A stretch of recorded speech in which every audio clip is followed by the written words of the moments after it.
Olá, estamos de volta em mais um programa, especialmente no nosso Tel MediaCast, mais um bate-papo gostoso para falar as questões que envolvem a nossa vida do dia a dia, das coisas que temos curiosidade, das coisas que queremos fazer, mas sempre lembrando que a nossa vida e fé é para a glória de Deus. Então, tudo que fazemos, mesmo que falamos questões profissionais, nós sempre procuramos lembrar que estamos a serviço do Senhor. Hoje temos uma convidada pela primeira vez e você vai conhecer já. Você vai esperar um pouquinho, daqui a pouquinho você vai escutar. Eu vou pedir para ela mesmo se apresentar, mas já nós voltamos. Espera aí, tem uma vinheta, já nós voltamos.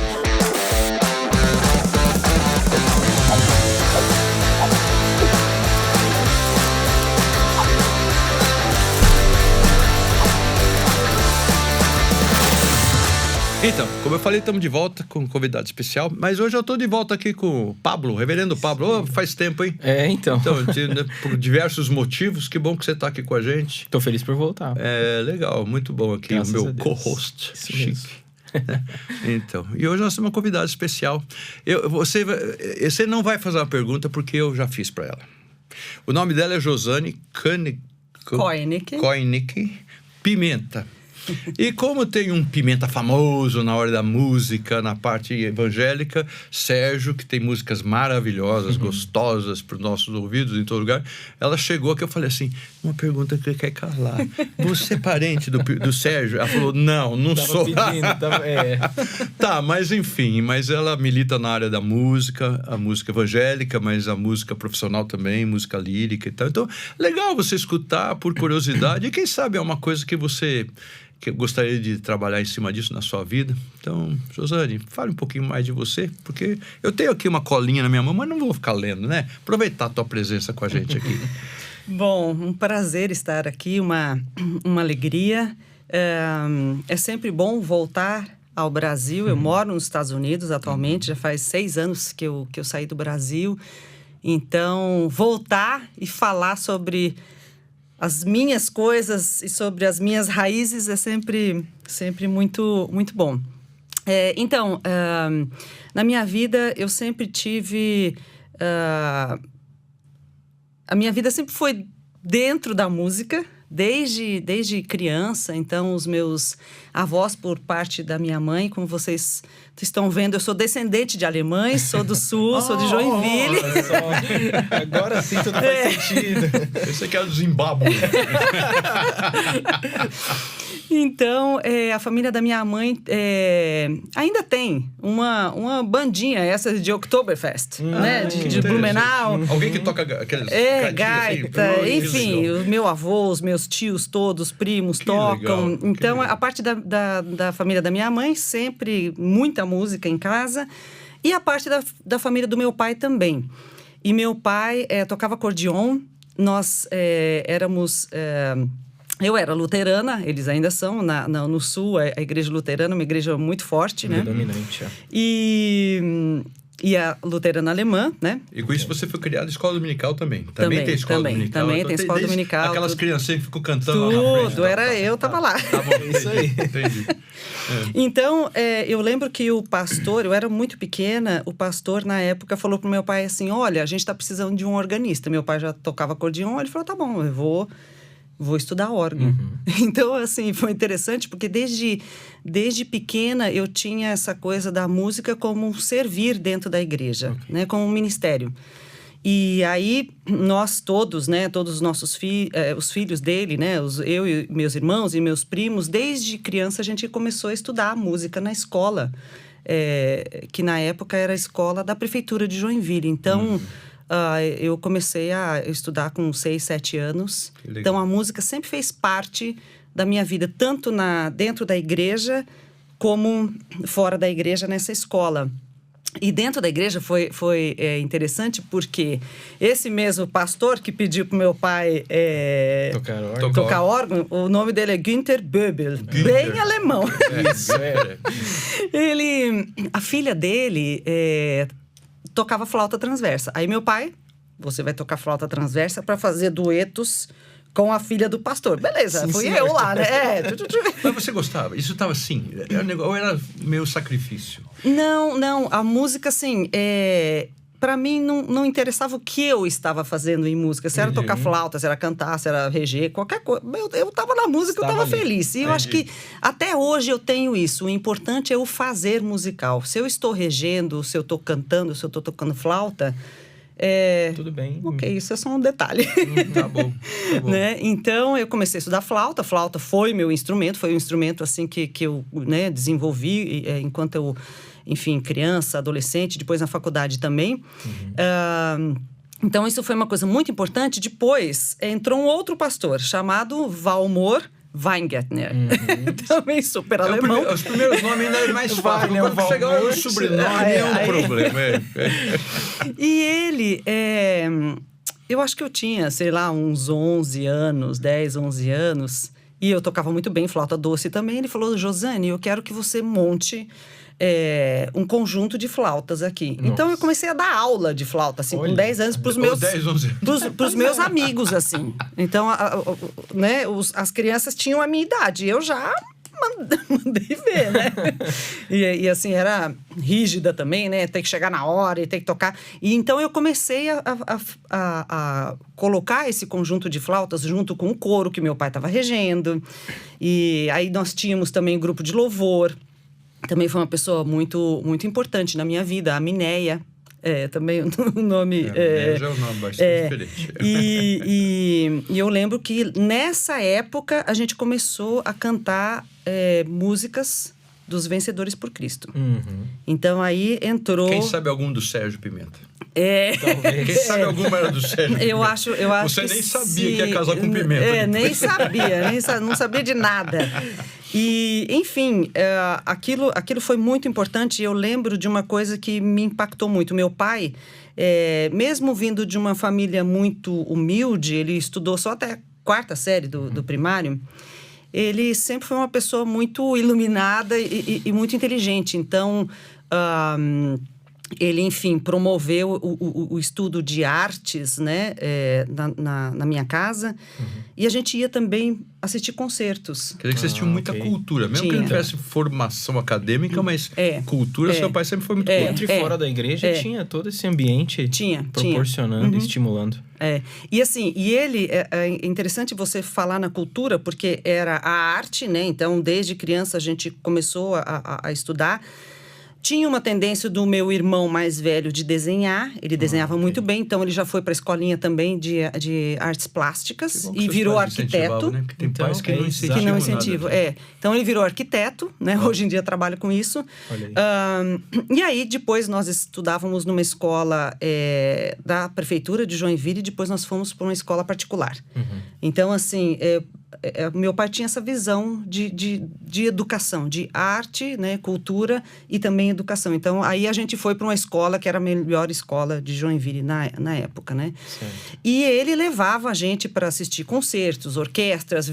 Naquela época, tinha muitos coros da Alemanha que vinham para o Brasil, ficavam hospedados nas casas dos membros. Você então, falou assim, que sua língua original era alemão. Era então alemão. Você conversava com eles tranquilamente. Conversava com eles. Então, assim, eu estava naquele meio e eu teve uma coisa que aconteceu que me impactou muito, foi quando eu assisti o lançamento do LP.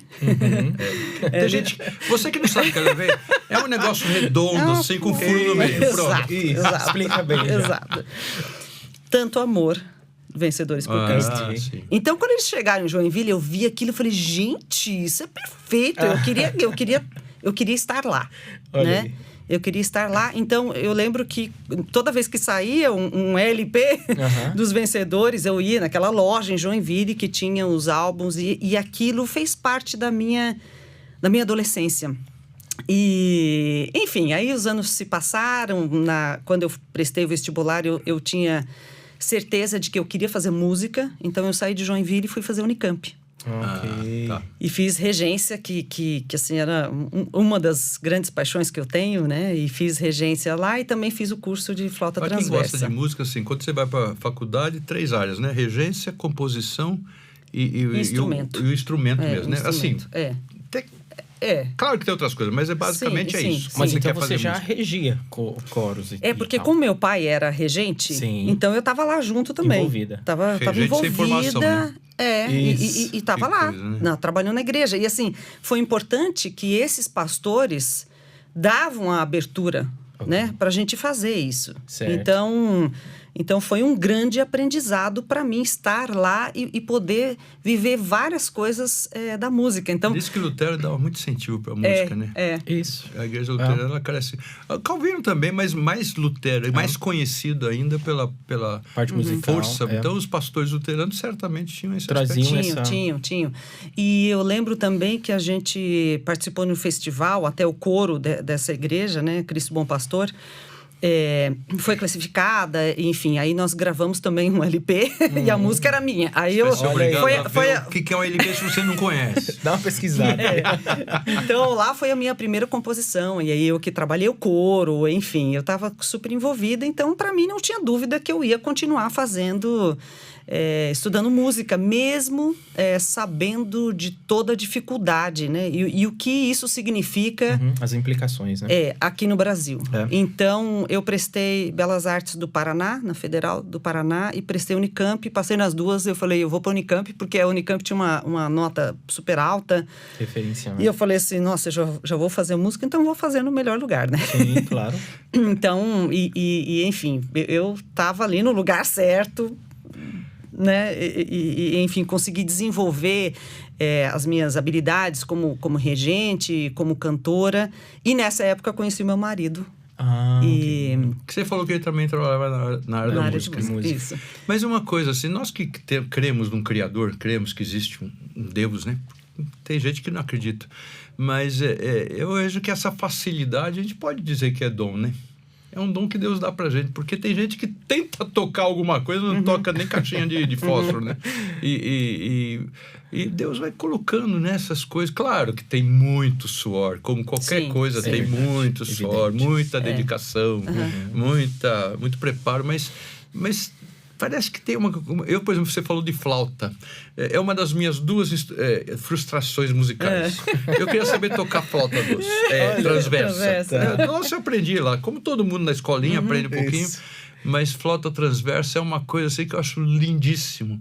Se bem que eu gosto muito do som de madeira. Então, quando você tem outra coisa, oboé, sei lá, qualquer coisa de madeira, eu gosto do som da madeira. Mas metal também é. Outra é tocar baixo. Mas eu queria tocar baixo acústico. Claro. Claro que acaba sendo, né? Mas eu sempre gostei de sons graves, né? Tanto que eu canto mais do barítono para tenor, né? No coro da igreja do que barítono baixo do que para tenor. Mas é isso. É muito legal que você... Claro, tem todo um incentivo, tem todo um ambiente, tem igreja, tem a família. Certamente, você está falando, eu estou imaginando casa típica, tipo de colono, lá em Santa Catarina, talvez de madeira as paredes. Ele é paranaense, é mais ou menos isso aí também. Na casa do meu avô, sim. E aí o piano lá na sala, uma coisa assim, quer dizer, o ambiente todo, né? Sim, era a música o tempo inteiro, né? Porque os meus irmãos também estudavam, então meu irmão mais velho tocava trompete, o segundo tocava piano, então... Vocês tinham um conjunto em casa? Na época a gente não tinha um piano em casa, então eu lembro que meu pai tinha que levar o meu irmão para a escola de música para estudar com piano lá. Olha a dificuldade, né? E aí depois a gente conseguiu comprar um piano, tinha esse piano em casa. Mas você falou uma coisa importante, é o meio, né? O meio é muito importante também. Claro que tem uma facilidade, né? Então, assim, eu tenho uma facilidade. Tem ouvido bom? Tenho ouvido, e isso é muito importante, né? Mas isso não quer dizer também que as pessoas não possam aprender música, né? Eu acho que a música também tem várias funções, né? Tem o músico que é um músico profissional, mas tem o músico amador, e eu acho que é muito importante também essa outra parte. Então, até eu, como professora, a gente precisa respeitar esse aluno que não vai ser profissional, que não vai subir nos palcos, né? Porque a música tem uma função, até até como criança, né? Quando você coloca os seus filhos para estudar música, existe um benefício cerebral enorme quando a criança está estudando música, né? Então, assim, o professor também precisa estar atento que nem todos eles, né, serão grandes pianistas ou grandes cantores, mas aquilo vai ser muito importante na vida deles. Exatamente. Né? E música tem muito a ver com exatas. Você falou que seu marido era da música, foi para engenharia, mas eu não esqueço um desenho, acho que do Pato Donald, velho, e que ele trabalhava na área da música, aí entrava raiz quadrada, misturava junto com som, porque música é tudo dividido, tempo e não sei o quê, então é muito parecido na questão de exatas com a questão da música. Você tá me escutando aí, de repente você fala, eu não sei o que eu vou fazer da minha vida, é uma confusão na minha cabeça, de repente você tá na área de mexer com isso tudo, né? Porque tem muito a ver com essa área, né? Tem. Tem física também, né? Física também. Inclusive, exatamente. Mas depois, então, que você formou, você voltou para Joinville? Como foi a sua... Não. Essa era a expectativa do meu pai, né? Porque ela conheceu o Marcelo? Porque ela falou, eu casei, então isso já deu uma mudança e tanto. Então, eu conheci o Marcelo cantando. Ok. E cantamos no mesmo coro, no Madrigal da Unicamp. E, enfim, aí namoramos, casamos, e aí eu nunca mais voltei para Joinville, né? Que esse eu acho que era o objetivo do meu pai, né? Você vai lá, estuda, volta. E vai trabalhar aqui na igreja. Exato. Aí nada disso deu certo. Mas, enfim, foi assim eu digo que é um presente de Deus, né? O Marcelo na minha vida.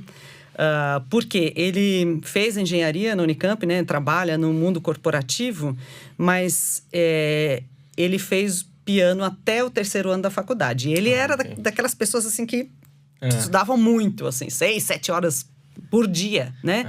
Então, quando ele saiu da música, que foi para ele uma decisão difícil, ele estava tocando muito bem, assim, concertos de Prokofiev, umas coisas pesadas pro pianista, né? Então, ele tem até hoje uma leitura à primeira vista muito boa, a técnica que ele tem, uma técnica... Então, aí eu ia chegar legal, né? Eu ia chegar Desculpa, mas eu já você perfeito.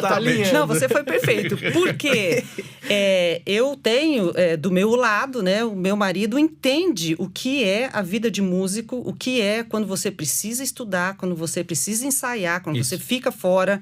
Quando você, né, eu como cantora, olha, eu não posso, eu não quero sair hoje, eu não quero jantar com essa pessoa, sei lá, ou ir para uma festa, porque amanhã eu tenho que cantar a minha voz, né? Precisa estar. Então, assim, ele respeita isso, ele entende isso, e ele gosta dessa vida que eu tenho como musicista. Tanto que ele nunca parou de estudar. Então, no meu doutorado, eu precisei fazer um concerto, né?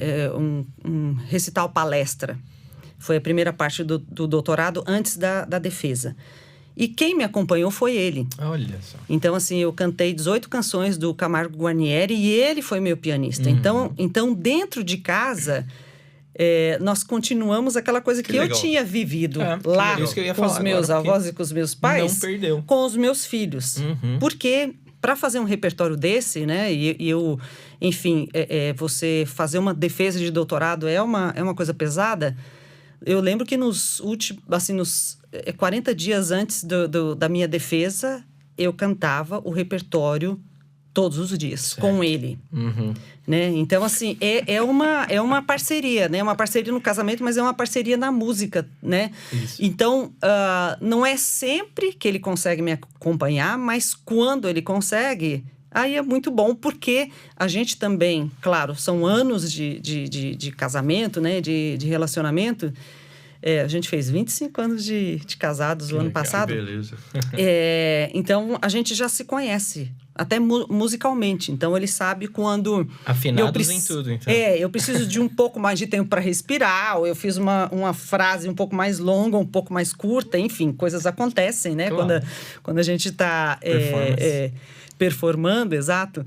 Então, existe essa comunicação que para mim é um presente, porque ele entende o que é a minha vida. Eu sou filho de musicista. Minha mãe é formada em conservatório. Naquela época era conservatório que tinha. Aqui de São Paulo e tal. Tinha o anel da formatura de música e tal, que é bonito, o anelzinho dela e tudo mais. Regente. E, claro, acompanhava meu pai. Meu pai era pastor também, igreja pequenininha, tocava harmônio, pedalando lá e tal, aquelas coisas todas. Meu pai no púlpito, minha mãe no harmônio e nós 4 sentados na cadeira e eles de olho na gente para não fazer bagunça. Aquelas coisas de igreja, né? De um lado e de então, outro. a música... minha mãe tentou me introduzir na área da música, mas eu nunca fui muito sistemático, não consegui para frente. E às vezes eu brincava com ela, falava, mãe, toca aquela música do Patinho. Ela falava, que música do cara? Aquela... Ela ficava brava comigo e tal. Mas eu fazia para provocar, né? A música do Patinho. E aí a gente via... Minha irmã seguiu também, aprendeu música e tudo. Aí eu lembro que você vai ensaiar, você toca a mesma peça 500 vezes. Então, se a família não tem um certo ambiente favorável, fica irritado. De novo isso, porque você está tocando isso, né? Toca outra. E tem algumas coisas que você tem... Bom, tudo tem que repetir, né? Tem sempre que repetir mesmo. Mas é muito bom que na família exista esse ambiente. Os meninos também estão seguindo essa... Eu ia perguntar isso, os filhos. Então, eu tenho 2 filhos, né? Já são jovens. Mas os dois estudaram. A minha filha parou de estudar quando ela fez o último ano do... Você chama aqui ensino médio, né? É isso, antes de ir para a faculdade? Nem sei como é que tá mais, porque eu já fiz colegial, segundo grau e eu não sei também, eu tô por enquanto. Exato. E o meu filho também estuda piano. E o que a gente, né? Eu e o Marcelo, como casal, o que a gente pensou quando a gente teve os nossos filhos? Educação. Então, vamos colocar numa escola boa, porque tem que estudar. Né? Tem que falar línguas. Então, eles falam línguas. Tem que ter música. E tem que ter esporte. Né? Assim, eu tô falando na coisa, né? De educação, tá? Certo. Porque na parte espiritual, a gente tá... Sim. Era, né? Assim, sempre fez parte da nossa vida. A gente sempre esteve muito envolvido com as igrejas, né? Que a gente frequentava pelos vários lugares aí que a gente passou. Então, desde pequenos, eles estudam piano. Eles quiseram estudar. E aí o Marcelo começou a dar aula para eles. Depois a gente achou que essa relação pai e filho... Professor, aluno, ao mesmo tempo. Não, né? Não estava dando certo. Então, enfim, a gente contratou professores, mas eles vão muito bem. O meu filho o Lucas tem uma facilidade enorme para a mecânica do piano. E ele ganhou um concurso nos Estados Unidos. A professora dele, que é uma ucraniana... ela falou assim, eu gostaria que o Lucas participasse desse concurso chamado American Protégé. Então, são jovens, crianças e jovens do mundo inteiro que se inscrevem. E aí, nós mandamos o vídeo do Lucas tocando uma balada de Brahms. É por faixa de idade? É por faixa de idade. E todos os instrumentos. E aí, ele ganhou. E o prêmio era tocar no Carnegie Hall. Então, ele tocou... Quer dizer, antes de você cantar lá, ele tocou lá. Ele tocou lá. Eu não cantei ainda. Eu não cantei. Então, é isso mesmo. Antes de você... Mas eu acho que pro pai não interessa, né? Não tem ciúme nessa hora. Essa hora só tem de jeito nenhum. E, enfim, pra gente foi uma alegria. E ele realmente, assim, tem muita facilidade com a técnica pianística, né? Ouvido bom, enfim. Os dois, assim, são muito sensíveis. A minha filha canta muito bem também. Mas os dois nunca quiseram ir para a área da música. A música é uma coisa muito importante para eles, mas os dois vão para exatas. Profissionalmente, não. Profissionalmente, não. Eles vão para a área de exatas, os dois vão ser engenheiros, como o pai. Entendi. Seguiram por outro caminho. Apesar de não deixar a música. Eu tenho um tipo por afinidade. A esposa dele era prima da minha mãe, prima irmã e tal, morou com a minha mãe e tal. Keila. João Faustini, Keila Faustini e os meninos, os 3 meus primos. Eu sempre chamei ele de tio, ela de tia. Ele faleceu faz pouco tempo. E sempre foi da área de música sacra, né? Sempre. Tio Faustino é muito conhecido nessa área aí. Sim. E é interessante, porque os 3 meninos... Então, tem o Davi Marcos mais velho, depois tem o Walter Gerson, depois tem o Paulo Eduardo. Os 3 na área de música. O Paulo Eduardo, mais novo, ele é cantor lírico em Filadélfia. Mora lá e tal. Então, esse é o solteiro. O segundo faleceu já há algum tempo atrás, o Walter Gerson. E o Davi Marcos mora lá em Elizabeth, Nova Jersey, né? Então eu já estive na casa deles e tudo mais. Mas é interessante, a gente olhava e falava, mas por quê? O tio, a tia musicista, tocava muito e tal, sempre na igreja e fora da igreja, profissionalmente. O tio, sem dúvida, compositor sacro, muita gente conhece composições dele. E os meninos todos, o Walter Gerson sentava no piano, mas tocava, a gente ficava lá babando em cima e compunha coisas assim, no meio da cabeça dele e tal. E o Davi Marques teve um probleminha cognitivo, assim, não é cognitivo, quando nasceu teve algum atraso e tal, então tinha um pouco de dificuldade, mas na área de música também. E o Paulo, lírico, né, gostando de cantar e tudo mais. Parece a gente falar, mas como assim? É gene? Não é bem gene, mas eu creio que o ambiente faz... Sim, eu acredito que sim. Acho que é uma junção de coisas, né? Então, você tem essa facilidade, claro, você precisa querer. Claro, né? Sim, ter interesse. Mas o meio também é um meio importante. Até para você, por exemplo, treinar o seu ouvido. Isso é uma coisa importante. Eu fazia isso com os meus filhos, porque desde pequenos eu A, E, I, O, U, né? Para eles não terem nenhum problema de articulação, de dicção. Então, eu sempre super, enfim... E isso veio da música. Essa questão de preocupação com a articulação, você aprendeu na música. Na música, mas eu também sempre gostei muito dos fonoaudiólogos, né? Então, por causa que também do canto, tá ali, né? Então, enfim, tem vários amigos queridos fonoaudiólogos e eu sempre preocupada também com essa coisa da dicção. E, claro, sempre cantei muito com os meninos desde criança e cantava, assim... não muito grave, sempre mais agudo, para ficar naquela região da voz infantil. E eu acho que isso tudo faz a diferença, porque você está treinando o ouvido daquela criança. E aí entra uma outra coisa que é o estudo de línguas. Então, o ouvido musical também vai ajudar aquela criança para o ouvido da linguagem. Sim. Tanto da sua língua mãe, quanto das outras línguas que vão depois surgindo. Então, assim, os meus filhos têm uma capacidade enorme de falar, né? Então, eles conseguem...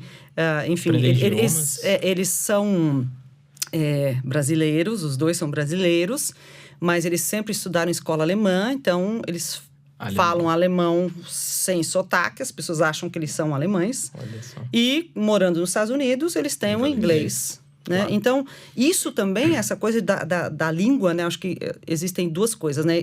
Tem o ouvido, de você ouvir aquele fonema. E, claro, como eles começaram muito cedo, existe toda a questão motora de língua. Porque tem, enfim, vogais ou mesmo consoantes que não existem no português, mas existem no alemão. E aí, a criança pega mais rápido, como todos nós sabemos, né?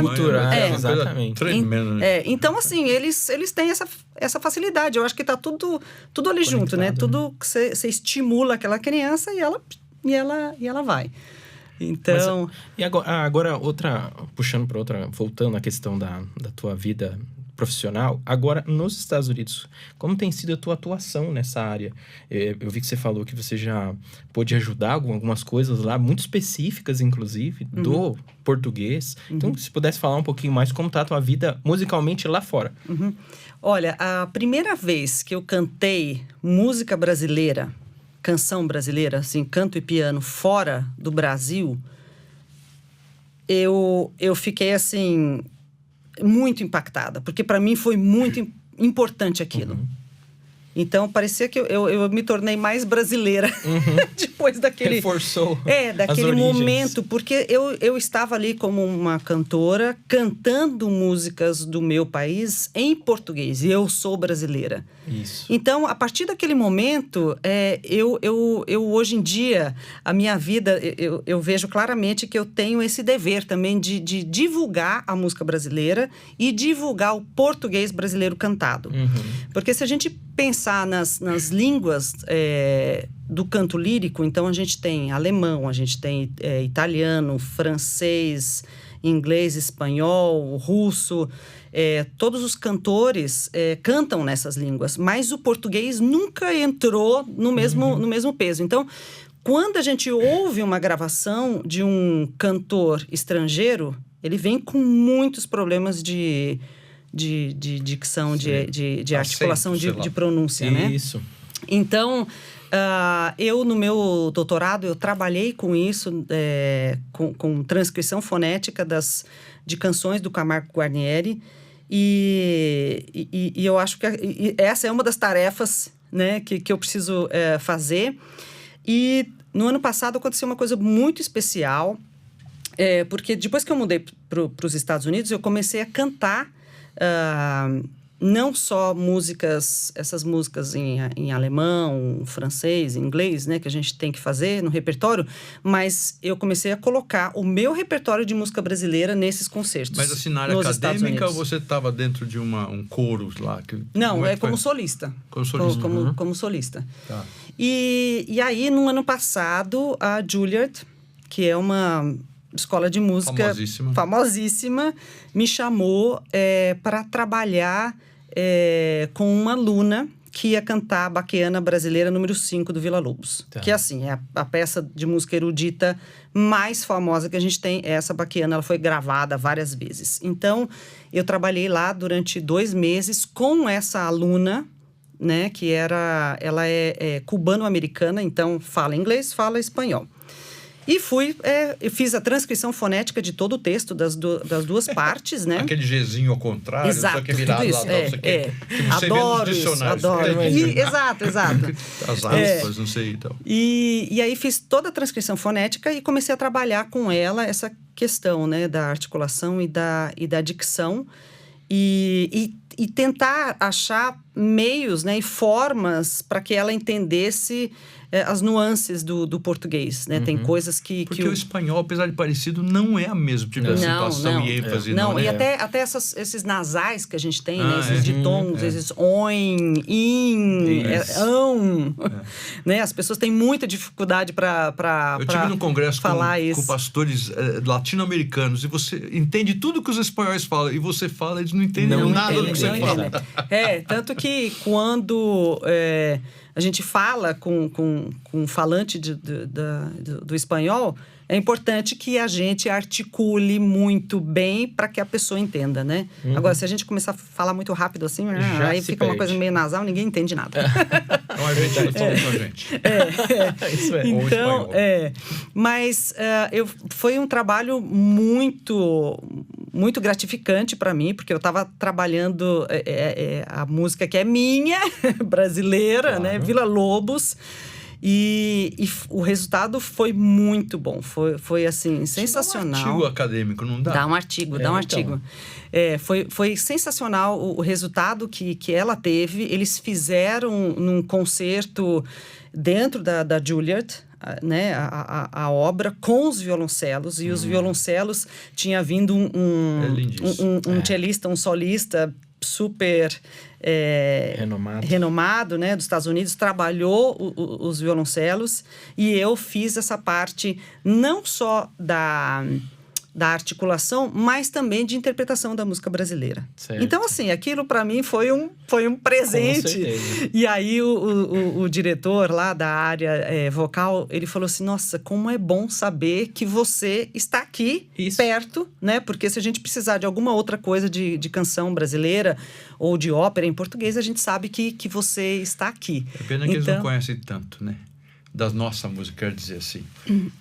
Guarnieri, Villa-Lobos tem cantado. Então, mas aí a gente entra num outro problema que eu vejo que a música brasileira tem.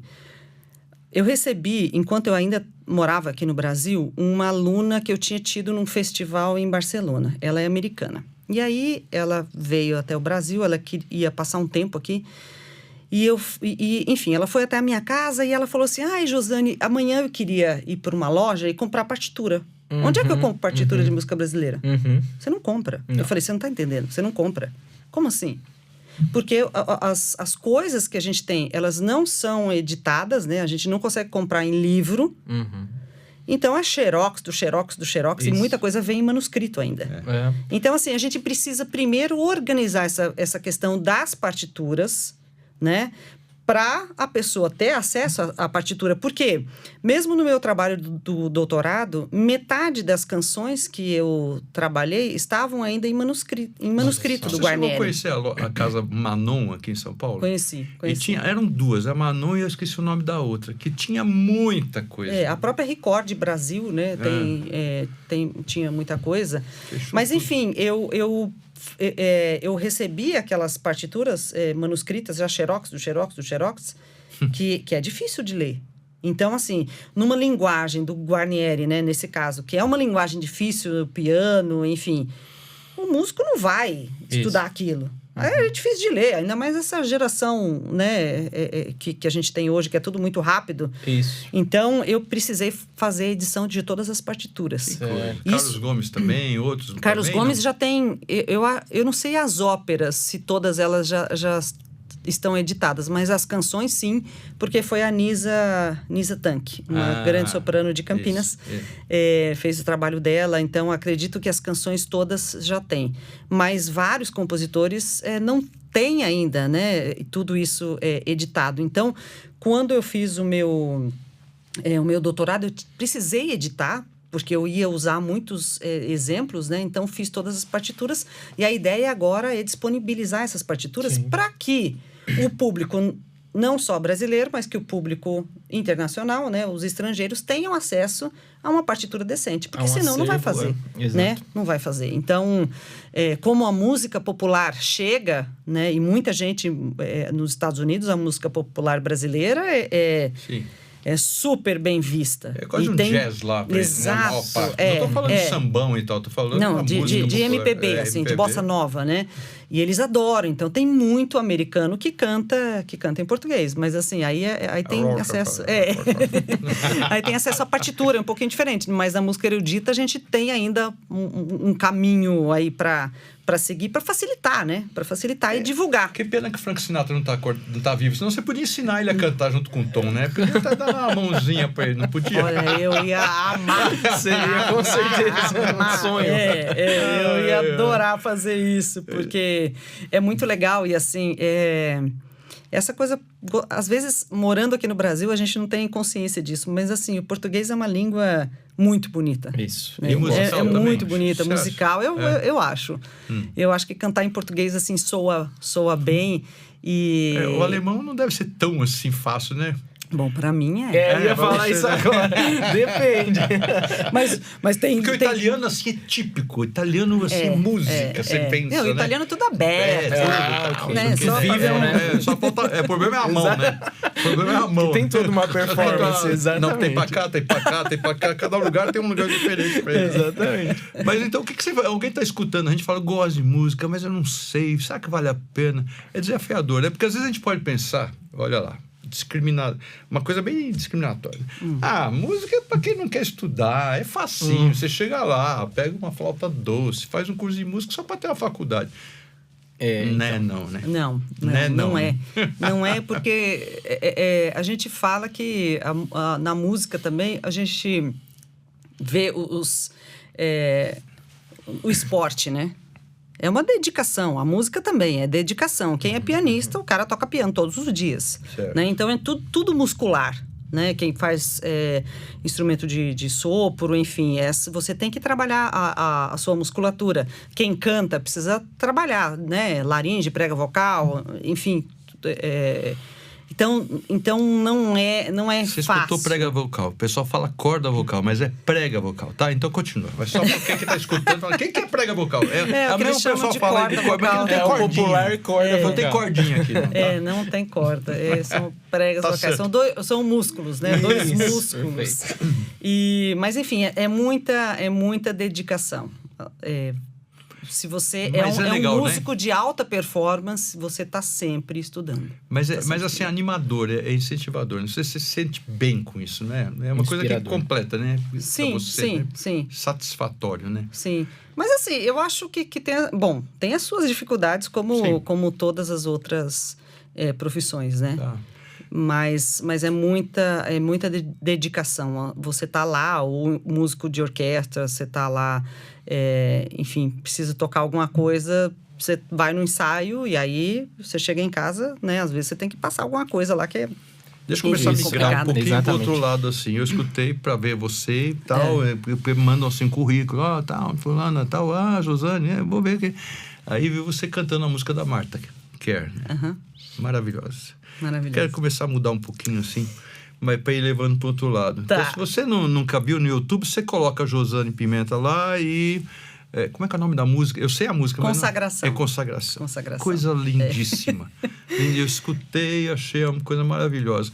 E isso também, claro, que a técnica ajuda, mas o coração, para quem crê no que está cantando, é uma coisa diferente. Sim, né? E como é que é? Você falou para mim que é do seu primeiro álbum. O que aconteceu? Vocês lembram que eu falei do Tanto Amor, Vencedores por Sim, Cristo. Chegou em Joinville, então teve aquele impacto e eu cantava essas músicas. E eu sempre falava pro meu marido assim, nossa, um dia eu quero regravar algumas canções que foram importantes para mim. Impactantes para você. E foi super interessante esse ano de 2015, que foi quando eu fiz a minha defesa do doutorado. Depois eu entrei para cantar um musical na Unesp. E aí, 2 semanas depois, eu entrei para gravar esse primeiro álbum. Então, eu estava fazendo 3 coisas que para o canto eram coisas muito diferentes. Então, eu cantava como uma cantora lírica, depois como uma cantora de teatro musical, depois música popular. Então foi desafiador, mas foi muito, muito importante, muito interessante para mim também eu poder, enfim, dar uma olhada nas outras áreas do canto. Então, o que aconteceu? Eu já tinha um repertório na minha cabeça das coisas que eu queria gravar e eu queria que alguém escrevesse os arranjos para mim. Porque eu assim, a gente aprende isso na faculdade, mas não é uma linguagem que eu me sinto muito à vontade. Segura. Assim. Os arranjos. Dos arranjos. Então, eu conversei com um sobrinho de uma grande amiga minha de Campinas. O nome dele é Alex Heinrich, outro alemão aí. Tá tudo na colônia, você já entendeu. E o Alex, ele tinha feito o curso de música popular na Unicamp. E estava escrevendo arranjos. E tinha... enfim, ele queria sair daqui do Brasil e ir para os Estados Unidos para estudar composição de trilha sonora de filme. Tá. Então, eu fiz essa parceria com ele. Ele que escreveu todos os arranjos do primeiro álbum. E foi um presente para mim gravar esse primeiro álbum por uma série de razões. Então, primeiro, era um repertório que eu gostava e que eu queria regravar, né? Os arranjos, quando eu recebi o primeiro arranjo dele, eu falei, nossa... Desculpa, arranjo não escrito, já gravado ou escrito?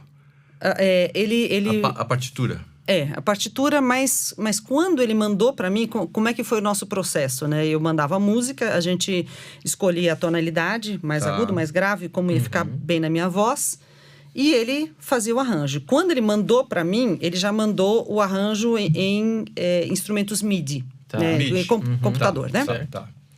Então, eu já ouvi com tudo que ele queria usar de instrumentos. E quando eu recebi a primeira obra, aí eu falei, gente, olha a responsabilidade minha de eu colocar a minha voz agora nesses arranjos que são arranjos tão lindos. Então, olha, foi assim, um presente de Deus. Foi um presente de Deus. A obra. Esse menino, na época, era um menino na minha vida. E foi muito legal, porque eu não...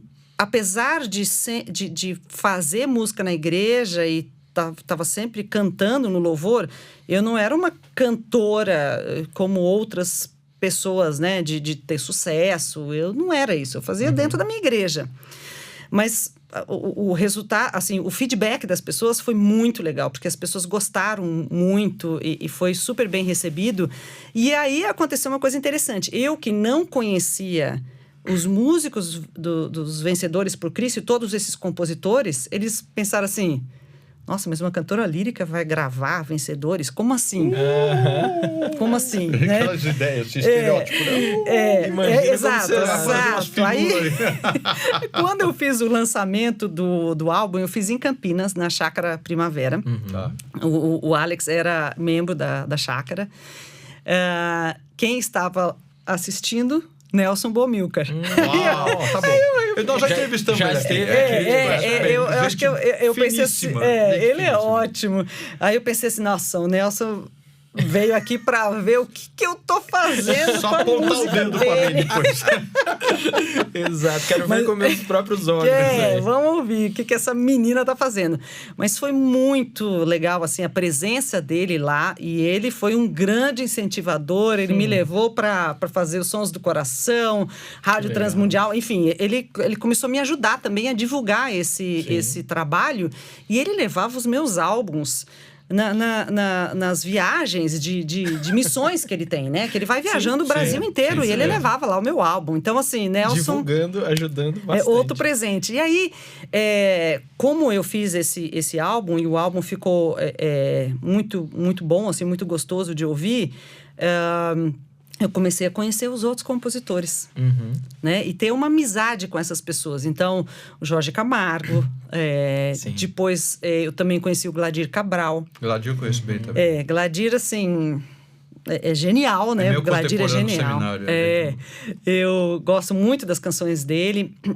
O Luciano Garruti, que é membro da nossa igreja. Enfim... E aí, pro segundo álbum, que é esse que eu gravei esse ano, eu conheço todos esses compositores. Que no primeiro álbum eu tava... Guilherme, a Marta, os dois irmãos? Não, a Marta é só do primeiro. Ah, só do primeiro. Aí o Guilherme tem uma parceria com Jorge Camargo, no Bendize. Aí tem várias coisas do Gladir Cabral. Tem... Azaf tem alguma coisa? Não. Azaf também é um cara bom. Azaf teve no primeiro. Tá. E aí eu fiz uma composição do Alex, do arranjador, e do Luciano Garruti. Então, e são pessoas que agora são minhas amigas. Claro. Eu conheço a irmã do gostoso. Luciano.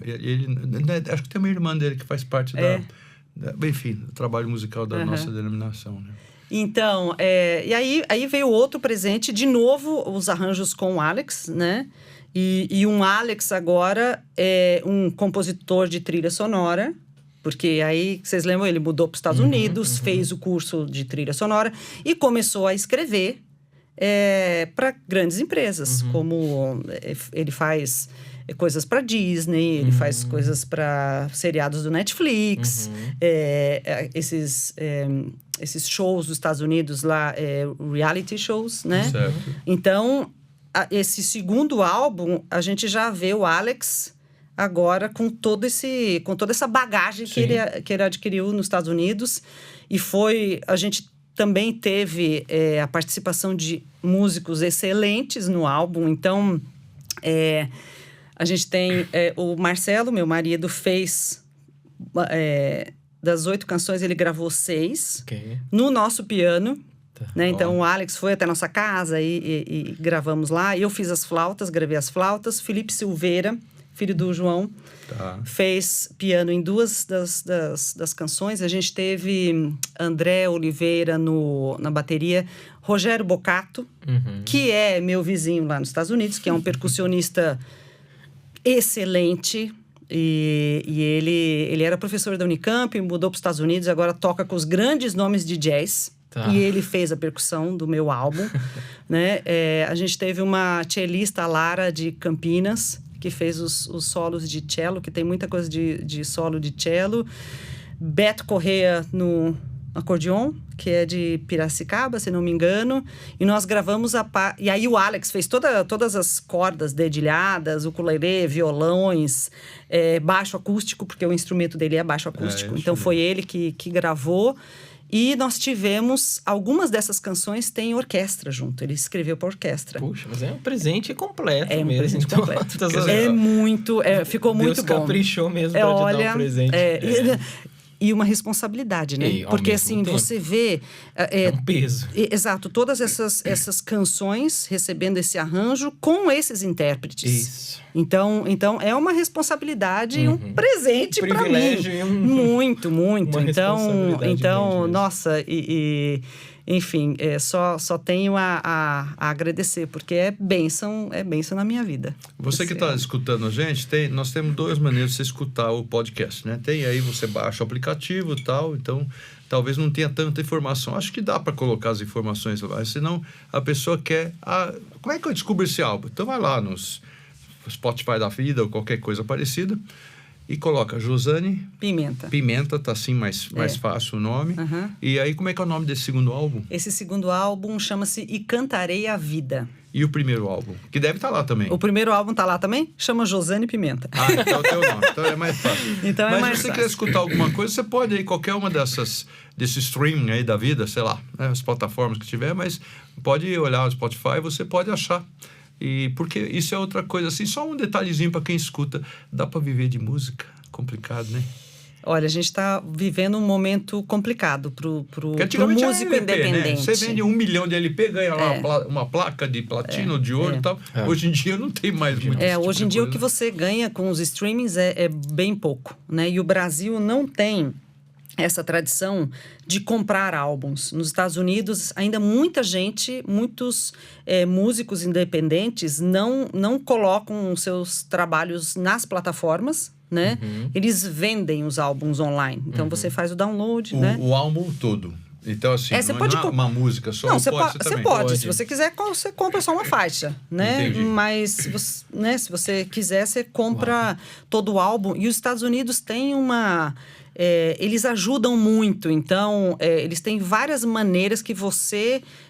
como fã daquela pessoa, do trabalho daquela pessoa, pode ajudar. Entendi. Então, e eles ajudam, né? Não é só que você tem meios. Eles ajudam. É uma cultura diferente. Eles ajudam. Mas eles tiveram... Esse mercado todo teve que se readaptar, né? Então, assim...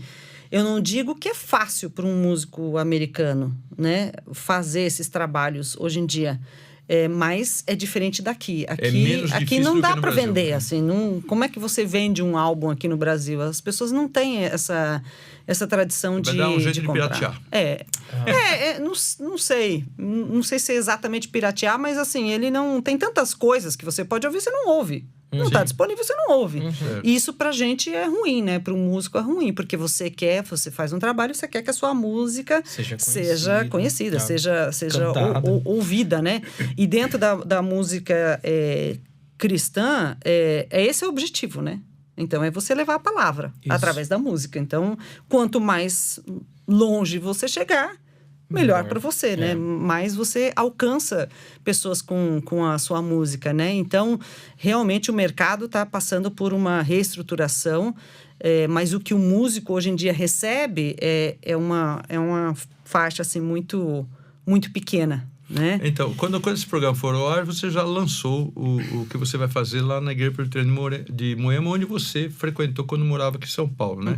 Já lançou esse segundo álbum. É isso que você vai fazer? Isso que eu vou fazer. Vai fazer o lançamento do álbum. Eu vou fazer com os músicos lá, que são amigos meus. Tá. E a gente vai fazer ao vivo, né? Tá. Isso vai ser que dia? Ou que dia? Para quem está escutando, já passou a data, né? Já passou. 4 de agosto. 4 de agosto. 2024. Legal. Aí, o lançamento desse álbum aqui no Brasil, vamos dizer assim. Mas você aí assistindo e tudo, você vai ver. Nós vamos disponibilizar o endereço e tudo para você achar esse material. Se você tiver curiosidade, eu quero escutar e tal, alguma coisa da Josane, você pode olhar lá e ver. E mesmo o YouTube tem. Hoje em dia que você põe nessas plataformas, qualquer plataforma que você usa, a música tá lá disponível, né? Então tem no YouTube, tem no Spotify, tem no Apple Music, tem na Amazon, Deezer, tudo. Então, qualquer plataforma que você usar, o álbum tá lá disponível. Mas coloca ela na sua playlist, tá? Vai ser legal. Ela vai gostar também, a Josane. E é gostoso ouvir o que ouvir pessoas falando, olha, eu chego em casa do meu trabalho e aí tive um dia ruim, eu ponho a música e dá aquela daquela acalmada, Aliviada, né? Então, esse é um alimento que a gente recebe das pessoas, né? O que você achou da música? E quando a pessoa fala assim, nossa, eu ouvi, nossa, que bonito trabalho, e aqui essa música me faz tão bem. É um alimento pra gente, pra nós intérpretes, porque te dá força também, olha, tá dando certo.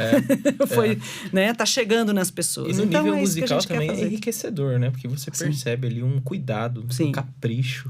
Como você mesma disse, todo esse aparato, todo esse ambiente que foi criado para proporcionar esse tipo de álbum, você começa a perceber qualidade que você já não acha mais, assim, pelo menos não tão fácil em alguns... Existe você tocou num ponto muito importante e que eu, assim, eu sou super preocupada com isso.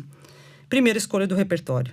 Então, essas letras que eu canto, né? Letra, música, enfim, esse conjunto, ele precisa dizer algo para mim.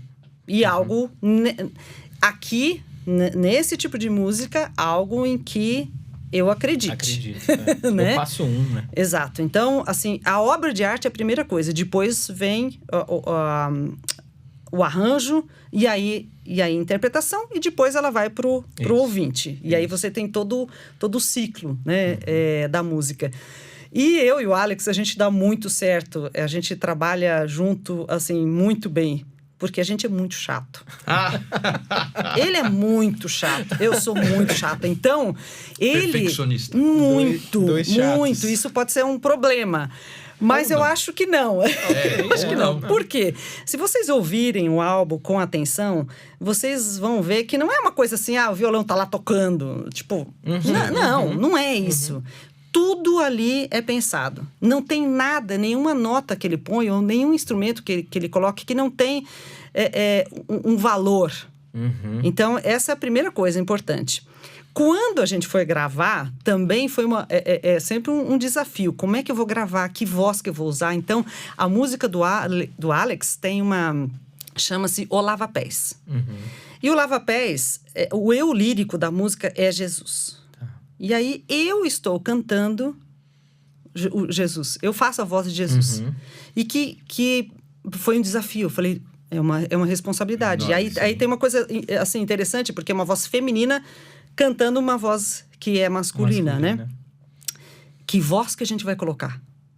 Então, assim, tem essa coisa da delicadeza, do amor. É como se a voz, assim, abraçasse aquela pessoa. Porque Jesus... tá lá, amarra o pano na cintura, ajoelha e cuida como eu cuidei. Então, como é que eu vou trabalhar essa voz? Então, assim, quando a gente vai gravar, é um laboratório. Isso. Eu tinha gravado nos Estados Unidos a minha voz guia e aí o Alex falou, nossa, sua voz tá tão boa, você nem precisa regravar. Eu falei, não.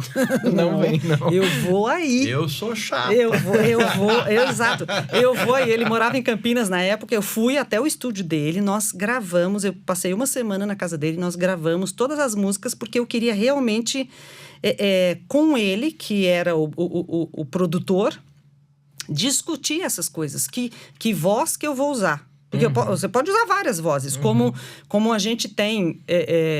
acho que a coisa mais legal, quando você ouve uma pessoa, você sabe se ela tá alegre, se ela tá triste, se ela tá cansada, tudo. Tudo tá na voz da pessoa. E tudo está na voz de quem está cantando. Então, eu queria também, assim, eu, claro, me preparei, mas eu queria também que aquele momento da gravação fosse um momento especial. E também vem um desafio aí, porque a gente não tem plateia, não tem gente te ouvindo. Então, você... assim, eu lembro que a minha oração era que eu, assim, estivesse lá dentro do estúdio pensando que aquilo não tinha gente lá, era só eu e o Alex, mas aquilo seria ouvido por várias pessoas. Então, tem muitos detalhes, e como ele também é detalhista, e eu também, deu muito certo. Depois, eu vim pra cá de novo, uns 2 meses depois, para fazer a mixagem. Porque aí é uma outra questão. O que você vai realçar daquele... daquelas tantas coisas. Imagina, a gente tinha uma orquestra de cordas tocando, né? Fora toda a banda. Então, o que você vai realçar?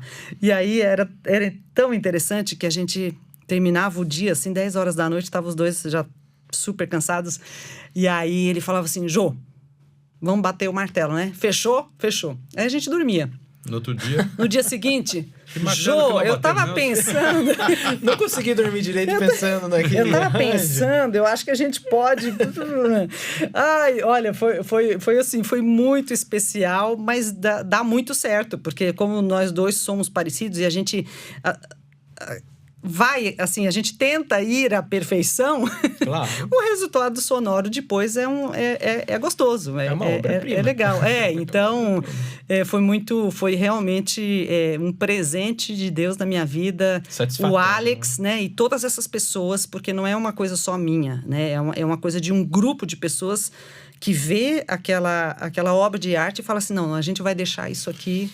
Suzane, né? você vai ficar aqui Bem. até quando no Brasil? Quer dizer, quanto tempo mais, né? Porque o pessoal não sabe que data que é hoje. Eu fico aqui em São Paulo até segunda e vou para Joinville. É porque dá vontade de gravar outro, porque nosso tempo acabou, entendeu? Então a coisa a gente podia continuar, né? Puxei uma pergunta aqui, tava Não, pois caminhando é, mas pro eu final, já Você quer fazer a parte percebeu. 2? Eu fico com o cronômetro ali na minha Marcamos. cara, né? Nós vamos fazer uma outra gravação em seguida, senão eu já fazia o seu programa mais uma papo. Porque tá muito bom. Pois Muito é, bom, pois olha, é. Olha, Deus te abençoe muito. E eu posso terminar com uma coisa bem Pode falar, rápida. pode falar. Depois, quando eu volto para os Estados Unidos, passo um dia nos Estados Unidos, vou para a Áustria e faço este álbum em português na Áustria, num festival chamado Que Music in the maravilha. Alps. Que legal. Então eu vou levar a música cristã Mas olha, brasileira. quando você graças pra voltar Áustria. pro Brasil, a gente vai o Arthur vai falar pra gente. Tá o bom. Arthur é o personagem oculto aqui, a gente sempre fala dele. E ele é que tem o problema do horário. Arthur, ó, você convidou a Josane, ela veio, ela que estourou o tempo. Voltou Você pra depois ele, conversa voltou com pra ela. Eu ele. quero nem saber, o problema é seu. Mas a verdade não estourou assim, no bom sentido. Josane tem tanta coisa. Como o Pablo falou que tem pergunta, eu também teria mais coisa pra conversar. Mas a gente tem que limitar por causa da plataforma onde vai ser colocado e Sim, tudo. Mas sim. que legal. Bom te conhecer. Deus te abençoe muito. Uma alegria. Muito obrigada pelo Eu vou convite. baixar, eu vou achar o álbum, eu vou pagar, tá? Não. Tá, já tá não, vou baixar, claro. Tá disponível. Então qualquer Escuta. coisa vai ser Escuta e legal. manda pra frente. Então, Esse tá bom. é importante. Não, eu já Isso. pus o que eu Manda pra escutei frente. ontem. Compartilha. Eu pus, Compartilha. eu pus lá no WhatsApp do coro da minha igreja. Todo mundo tá escutando, isso então mesmo, já tá isso lá. aí. Então já tem. Essa é a parte importante Tá, para nós já músicos. tá Que as colocado. pessoas ouçam, né? Exato. E você que está nos escutando aí, obrigado por você participar com a gente. Tão legal. Obrigado, Pablo. Nós vamos ter outros programas. Toda segunda-feira, um programa novo aqui do nosso podcast, né? Você nos acompanha sempre. Você quer ver a sequência de que foi feito? Você olha aí, você vai achar as nossas informações já feitas, tá? Deus abençoe. Um bom dia para você. Obrigado, gente.